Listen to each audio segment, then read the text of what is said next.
Today's video is about sublimation and deposition. So sublimation is a phase change from solid to gas, and deposition is from gas to solid. We're going to use some iodine.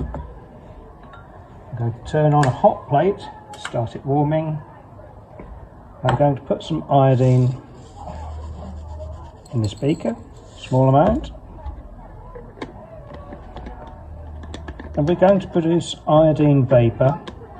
So this is the gaseous form of iodine.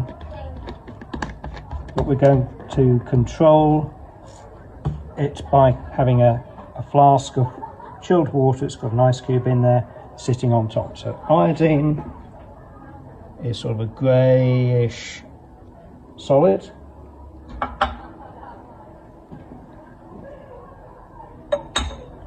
I'm sitting it on the hot plate with it turned on.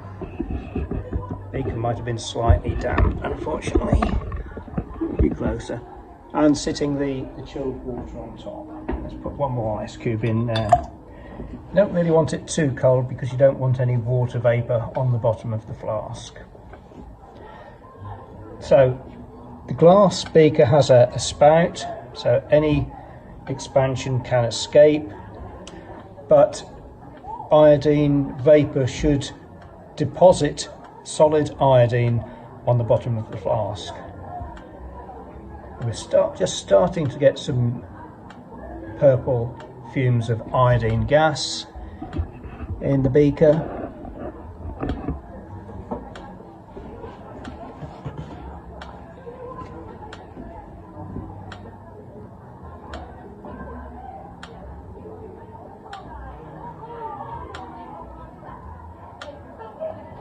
I'm doing this in a ventilated lab near open windows, but you can do it in a fume cupboard if you have one available. And it's about that point I'm switching the heat off. I'm going to leave it for a while because we get much better crystals if they grow slowly on the flask. Now, iodine does actually melt. So you can get the liquid form of iodine. It is only liquid at a few degrees, so its boiling point is quite close to its melting point. Molten iodine will tend to sort of attach itself very well to the beaker and be difficult to clean off. Most teachers will explain this as a sublimation, but it does actually have a liquid phase at standard pressure.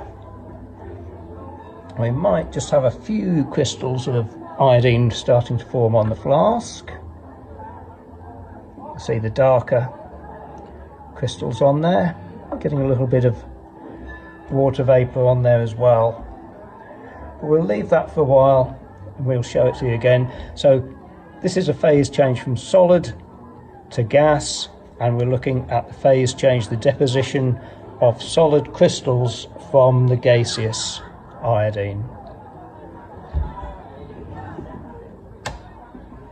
So we'll turn that off, leave it for probably 15 minutes and come back and have another look.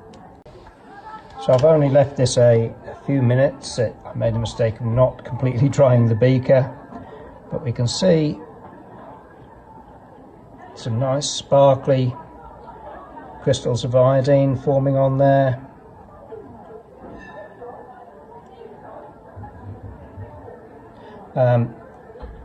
Over about 20 minutes you can get some that are sort of about 5 or 6 millimeters long, much nicer ones. We can also see crystals of iodine around the top of the beaker. To clean this up, you can, if you're using dry apparatus, just return the crystals of iodine to the beaker, just scrape them down with a spatula. It will stain your hands or anything it gets on.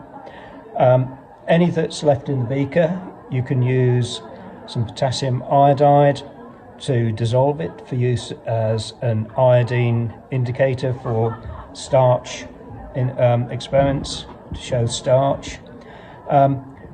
If you just want to get rid of it, you can add sodium thiosulfate which will react with it, or sodium metabisulfite, but do that in a fume cupboard because you'll get sulfur dioxide fumes given off as well. If you do go through the liquid phase at any point and it etches into the beaker a little bit, just leave some sodium metabisulfite, a strong solution of it, so shake a big spatula or a couple of spatulafuls in, add a few drops of water and leave it in a fume cupboard, and it should eat that back out of the beaker. The liquid iodine, any liquid or gaseous halogens diffuse quite well into things like plastics and even glass. So it's a case of getting them to diffuse out by reacting them back off the surface. So I've tipped the water out so you can get a better look at the crystals. I can hold this upside down now so you can see glittery crystals of iodine standing up from the flask that I had water in. So I'll be brushing that off into the beaker and returning it to the bottle for use another time.